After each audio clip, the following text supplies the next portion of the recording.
गोकुळ सोबत गोकुल. कोल्हापूर असुरक्षित असल्याचा शिवसेना ठाकरे गटाचा ठाम दावा.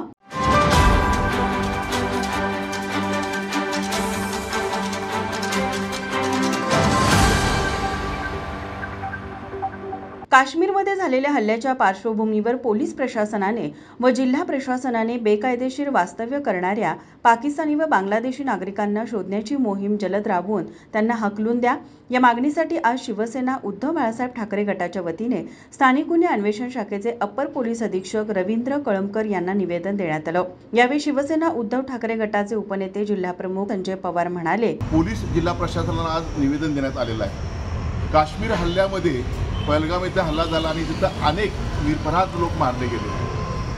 अशाच पद्धतीने हे कोल्हापूर सुद्धा असुरक्षित आहे असा आमचा ठाम दावा आहे. हे घटनाक्रम आम्ही सांगितलेल्या पोलीस प्रशासनाला निवेदन दिलेलं आहे. व इरफान अत्तारपासून त्यानंतर पाकिस्तानी जिंदाबाद घोषणा कोल्हापुरात दिल्या गेलेल्या आहेत. त्या पार्श्वभूमीवर कोल्हापूर हे सेंट्रल प्लेस ह्या लोकांचं स्लीपर सेल जे म्हणतो ते बनलेला आमचा असा आरोप आहे.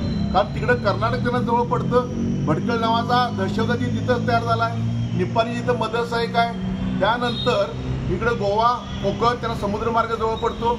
आणि मदरसामध्ये आजच पेपरला एका आलेला की तिथे शस्त्र सापडली.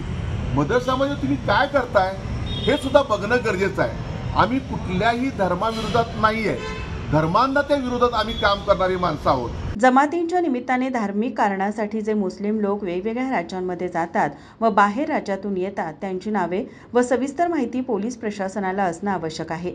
काही महिन्यांपूर्वी रुईकर कॉलनीमध्ये 40 लहान मुले एका टेम्पोमध्ये सापडली होती. त्यांचे पुढे काय झाले? सर्वच मुस्लिम देशद्रोही नाहीत, पण त्यांच्या माती भडकवून देश अस्थिर करण्याचे काम करणाऱ्यांचा बिमोड व्हावा हा आमचा मूळ उद्देश असल्याचं यावेळी शिवसेनेकडून सांगण्यात आलं आहे. यावेळी सहसंपर्क प्रमुख विजय देवने, हर्षल सुर्वे, युवा सेनेचे मंजित माने, शिवसेना कार्यकर्ते, पदाधिकारी मोठ्या संख्येने उपस्थित होते. माझा महाराष्ट्र न्यूज, कोल्हापूर.